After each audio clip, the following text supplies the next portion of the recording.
சிற்றம்பலம் குருவை போற்றி திருவை போற்றி அகச்சந்தானம் புறச்சந்தானம் உயவந்த சந்தானம் திருக்கையிலாய பரம்பரை போற்றி சம்பந்த சரணாலயடிகள் திருவழி போற்றி இப்பணி செய்ய உடலலம் மனவளம் ஞானத்தெளிவை குருவினிடத்திலும் திருவிடத்தில் விண்ணப்பித்து சக்தி விநாயகர் அம்மையப்பர் முருகப்பெருமான் எல்லா தெய்வங்களையும் வணங்கி வகுப்பை தொடங்குவோம்.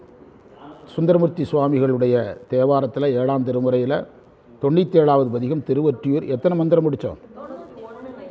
91வது பதிகம் எத்தனை மந்திரம் முடித்தோம்? அதாவது உரையால் சொல்லுதலன்றி பாட்டாலும் பாடி துதிப்பார் செய்த வினைகளை நீக்குகின்ற இறைவரது இடம், மக்கள் தம்பால் சேர்கின்ற பெரிய மரக்கலங்களையும் சிறிய படகுகளையும் கரையில் சேர்க்கின்ற கடலலைகள் பொருந்திய திருவொற்றியூரே. 2வது மந்திரத்துக்கான பொருள் பந்தாடுதலையும் கிளிகளை வளர்த்தலையும் உடையவள் அம்மை.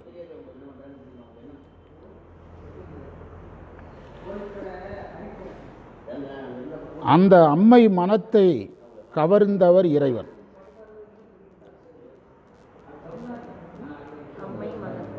அம்மையினுடைய மனத்தை கவர்ந்தவர் இறைவன்.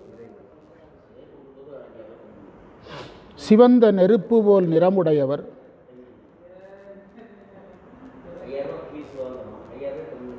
எங்கள் தலைவர் ஆகிய இறைவனுக்கு இடம்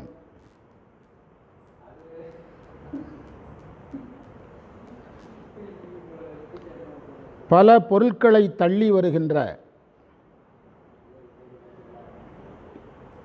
கடலலைகள் பொருந்துகின்ற திருவொற்றியூரே.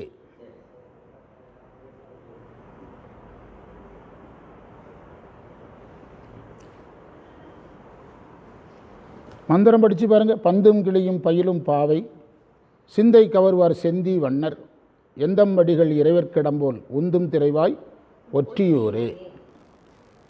அம்மை பந்தாடுதலும் கிளி வளர்த்தலும் நம்ம திருமுறையில் இப்போ தான் முதலாக பார்க்குறோம். அம்மை பந்தாடுது கிளி வளர்க்குதுங்கிறார். திருமுறையில் இந்த இடத்துல தான் சொல்லியிருக்கிறார். சுந்தரர் தான் சொல்கிறார் பந்தாடுதலையும் கிளியை பந்தாடும் நாயகி. அதாவது இது அம்மை இமவான் மகளாக வளர்ந்தபோது செய்ததாக கொள்ளணும். இமவான் மகளாக வளர்ந்தபோது செய்த செயலாக கொள்ள வேண்டும். அதாவது நேற்று பாடம் முழுவதும் இதுதான். இறைவன் குருவாக இறங்கும்போது என்ன இயல்போடு இறங்கணும்? எளிமையாக மானிட இயல்பு. ஃபேன் போட்டுவிட வேண்டியதானே? மானிட இயல்போட கீழே இறங்கணும். இப்போ அம்மை இமவான் வீட்டில் பிறக்கும்போது மானிட பெண் மாதிரி தானே வளரணும். அதை மட்டும் எடுத்துக்கிட்டு சைவ சித்தாந்த கோட்பாடு படி எடுங்க. அதாவது நேற்று பாடத்தில் வந்திருக்குது, சராசரி மனிதர்களைப் போல உண்டு உறங்கி மனித இயல்போடையே யார் இருக்கணும்? இறைவன் இருக்கணும். இப்போ இறைவன் திருப்பரந்துறையில் இறைவன் குருவாக வந்தார்னா அதை பார்த்தா இறைவனுங்கிற சந்தேகம் துளியும் வரக்கூடாதுல்ல. நெற்றிக்கண்ணை மறைக்கணும், சடையை மறைக்கணும், அம்மையை மறைக்கணும் அப்படின்னு நம்முடைய உமாபதி சிவம் பாடுறார். எல்லாத்தையும் மறைச்சி வரணும். சிலம்பை மறைக்கணும், தண்டை எல்லா கோலங்களையும் மறைத்து வரணும். பிறை கங்கை சின்ன சந்தேகம் கூட என்ன செஞ்சிடக்கூடாது. அப்போ அம்மை இமவான் வீட்டில் பிறந்திருக்குதுன்னா அவள் பிறக்கும்போது அவனுக்கு இது பார்வதினுங்கிறது அவருக்கு தெரியாது. அந்த நீர்நிலைக்கு போகும்போது அங்கே ஒரு குழந்தை 1000 இதழ் தாமரையில் இருக்குது, எடுத்து வளர்க்குறான். அம்மையும் தெரியாது. அப்போ வளரும்போதும் எப்படி தான் வளர்க்க முடியும்?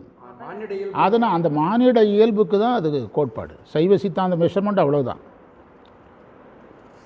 அந்த அம்மையினுடைய மனத்தை கவர்ந்தவருங்கிறதுக்கு என்ன பொருள்னா, அதிலிருந்தே வெளியே வாங்க. அப்படி மான இயல்போடு வளர்ந்த அம்மை கந்த புராணத்தில் இருக்குது. நான் யாரைத்தான் திருமணம் செய்வேன்னு சொல்லுது? சிவனைத்தான் மனம் செய்வேன்னு சொல்லுது. அந்த மணாளனாக போந்தது தான் கவர்ந்தது. சிவனுடைய மனதை கவர்தல்ங்கிறதுக்கு என்ன பொருள்? சிவனுடைய தேவியாக அம்மை இருக்கிறாள். அந்த கந்தபுராணத்தில் ஆரம்பமே இதுதானுங்க. பார்வதி கல்யாணம் தான் அங்கே கந்தபுராணம் தொடங்குது. அதில் அம்மை சின்ன வயசுலேயே நான் தவம் செய்யணும். ஏன் தவம் செய்கிறான்னு கேட்கும்போது சிவனே எனக்கு மணாளனாக வரணும்னு அம்மை சொல்லுது. அப்போது எல்லாரும் இது நடக்காது அப்படி இப்படிங்கிறாங்க. அப்போ அம்மை உயிரை வேணா விடுவேன், இந்த தவத்தை விட மாட்டேன். சிவனே வேறு வேடத்தில் எச்சரிக்கிறாருங்க. முனிவர் வேடத்தில் ஏமா இதெல்லாம் தேவையில்லாத வேலைன்னு யாரே சொல்கிறா? சின்ன வயசில் இது தேவையில்லாத வேலை, உயிரை வேணாலும் விடுறேன், எதை விட மாட்டேன். விடமாட்டேன்னு அம்மை சொல்கிற அந்த இடம்தான் சிவனை கவர்ந்தவள்ங்கிற இடம். சிவனை கவர்பவர், மனத்தை கவரும் சிவன். உமையவளது மனத்தை கவர்ந்தவர் சிவபெருமான். அது மணாளன் அப்படின்னு எடுக்கணும். யாருன்னு எடுக்கணும்? மணாளன் என்று எடுக்கணும். அதாவது அம்மை இமவான் வீட்டில் வளர்ந்தது, வளர்ந்த அம்மையை இறைவன் திருமணம் செய்தது. இதில் எந்த தளத்தில் பாடப்படுது? திருவொற்றியூரில். இந்த கதையெல்லாம் இவர்கிட்ட சுந்தரர்கிட்ட யார் கேட்டா அப்படின்னா திருவொற்றியூரில் பாடுறாரு. அங்கே இவருக்கும் என்ன நடந்திருக்குது? கல்யாணம் நடந்திருக்குது. யாருக்கும்? சுந்தரருக்கும். அம்மை எப்படி வளர்ந்ததோ அதே மாதிரி தான் யாரும் வளர்ந்துருக்கிறா, சங்கிலி யாரும் வளர்ந்துருக்கிறாங்க. அதனால இவர் அதை கொண்டு போய் அதில் பொறுத்துறாரு. சங்கிலியாரை பற்றி பெரிய புராணம் சொல்லும்போது அந்த சங்கிலியாரை மனம் செய்கிறதுக்கு ஒரு தூது அனுப்புகிறாங்க. எனக்கு இந்த மாதிரி சங்கிலியாரை கல்யாணம் பேசுங்கன்னு ஒருத்தனை அனுப்புகிறாங்க. சொல்லிவிட்டவனும் அந்த அதில் ஒருத்தர் இறந்துடுறான். எனக்கு இந்த பெண்ணை கொடுங்கன்னு கேட்டதுக்காக இறந்துடுறாங்கங்க. அதுக்கு பிறகு அந்த விஷயத்தில் எல்லாருமே என்ன செஞ்சிடறாங்க? பயந்துடுறாங்க. அந்த வரலாறு அப்படியே எடுத்துகிட்டு போய் இதில் பொறுத்துனீங்கன்னா அந்த சங்கிலியாருடைய வரலாறு யார் வரலாறு? அம்மை வரலாறு மாதிரியே என்ன செய்ய இருக்கும். நீங்கள் அம்மை வரலாற்றை கொண்டு ஆன்மாக்கள் மேலே பொருத்தலாமன்னா, இப்போ நீங்கள் ஆணிலேயப்பர் போனால் அம்மை சந்நிதி 2. ஒன்று அம்மை சொல்கிற அம்மை, இன்னொன்று சராசரி பெண்ணாக வளர்ந்து அல்லது அம்மை இயல்போடு வாழ்ந்த ஒரு பெண். அலங்காரவல்லி சவுந்தர நாயகி. அலங்காரவல்லி தெற்கு பார்த்துருக்கோம், சவுந்தர நாயகி கிழக்க பார்த்துருக்கோம் கரூரில். ஆமாம், நீங்கள் அந்த மானிட பெண்ணுடைய இயல்பை பார்த்துட்டு அங்கே போனீங்கன்னா ஆண்டாளை பார்த்தா தான் நமக்கு மகாலட்சுமி இயல்பு தெரியும், பறவையாரை பார்த்தா தான் பார்வதி இயல்பு தெரியும். அப்படி பார்க்கறதுக்கான இடம் தான் இந்த இடம். ஆமாம் ஆமாம், நல்லாயிருக்கும்.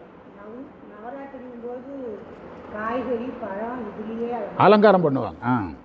மனத்தை கவர்பவரும், உமையவளது மனத்தை கவர்பவர் இறைவன்.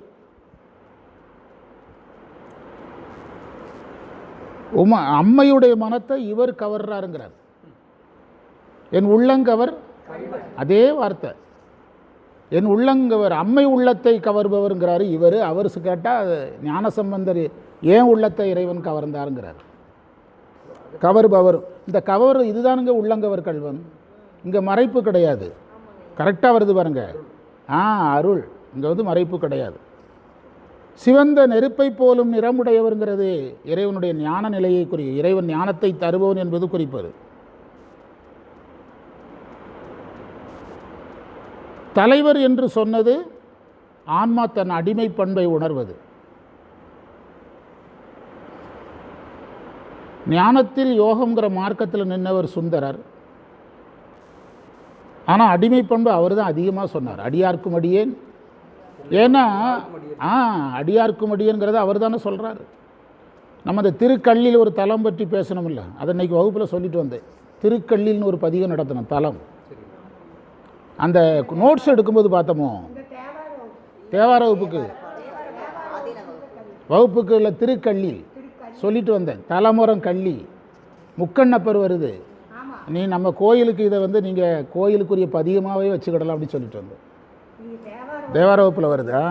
அதே மாதிரி இந்த பதிகமும் நல்லா வியப்பாக பார்க்கணும்.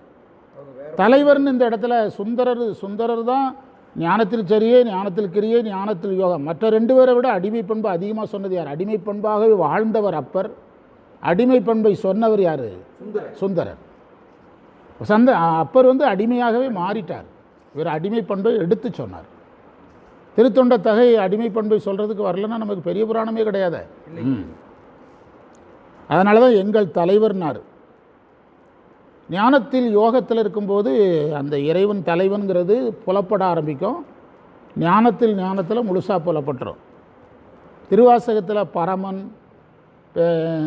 இறைவன் தலைவன்கிற குறிப்பு திருவாசகத்தில் ரொம்ப அதிகம். காரணம்னா அது ஞானத்தில் இருக்குது. பெருமான், எம்பெருமான் அதுங்கிறது வந்து திருவாசகத்தில் ரொம்ப அதிகம். காரணம் என்னென்னா அடிமை பண்பு ரொம்ப ஓவராக உணரப்படுற இடம். ஆமாம், அதுதான் அடிமை பண்பு அதிகமாக உணரப்படுற நூல் வந்து திருவாசகம். எங்கள் தலைவனார் அந்த இறைவனுக்கு இடவானது பல பொருட்களை தள்ளி வருகின்ற கடல் அலைகள் பொருந்திய திருவொற்றியூர். பல பொருட்களை தள்ளி வருகின்ற கடல் அலைகள் உரிய திருவொற்றியூர். கடல் அலைகளோடு வரும்போது பல பொருட்களோடு வருதுன்னு சொல்கிறார். அந்த இடத்துல நம்ம கடல் நமக்கு திருமுறை சித்தாந்தத்தில் கடல் இறைவனுக்கே ஓமையாக இருக்குது கடல். சில நேரங்களில் பிறவி கடல்னு சொல்லி பிறவிக்கு ஓமையாக போயிடும். நீங்கள் இங்கே போனீங்கன்னா திருக்களிட்டுப்படியாரில் போனீங்கன்னா கடலை இறைவனாகவும் ஆறுகளை ஆன்மாவாகவும் ஓமித்து பாட்டு இருக்குது. எந்த இடத்துல? திருக்களிட்டுப்படியாரில் ஒரு கேள்வி வருது. என்ன கேள்வின்னா, அந்த எட்டானூர்பா இருக்குது பாருங்கள், எட்டானூர்பாவில் ஒரு வெண்பா இருக்குது. அந்த வெண்பா என்ன சொல்லுதுன்னா, இறைவன் திருவடிக்கு போன பிறகு அந்த உயிர் என்ன செய்யாது, மீளாது. அந்த இடத்துல தான் இந்த திருக்களிட்டுப்படியார் பாடல் மேட்ச் ஆகுது. கடலுக்கு போன நீர் ஆறாக திரும்பாது, இனிப்பாக போய் கடலில் கலந்துச்சு, அப்படி திரும்பி வந்தால் எதா தான் வரும், உப்பாக தான் வரும். உப்பு இருந்தாலும் கடல் யாருக்கு ஓமை? இறைவன். ஏன் நீங்கள் இது ஆணவ மலம் பிடிக்கிற இடத்துல கடலை எங்கே வைக்கிறீங்க? ஆணவ மலத்தை பிடிக்கிற இடத்துல கடல் நீர் உப்பு. கடல்ங்கிறத அப்படியே கொண்டு இறைவன் மேலே தானே அப்ளை பண்ணுறோம். நீரை ஆன்மாவுக்கு ஒப்பிடுறோம், உப்பை ஆணவ மலத்துக்கு ஒப்பிடுறோம். இப்படி சுற்றி பார்த்தீங்கன்னா கடலில் ஆமாம் பிடிக்கும்னு சொல்கிறோம்.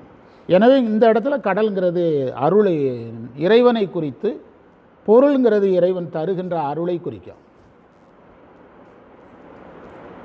என்று சொல்லுகிறார். என்று இந்த மந்திரத்தை நிறைவு செய்து நம்ம அடுத்த பாடத்துக்கு போக போகிறோம்.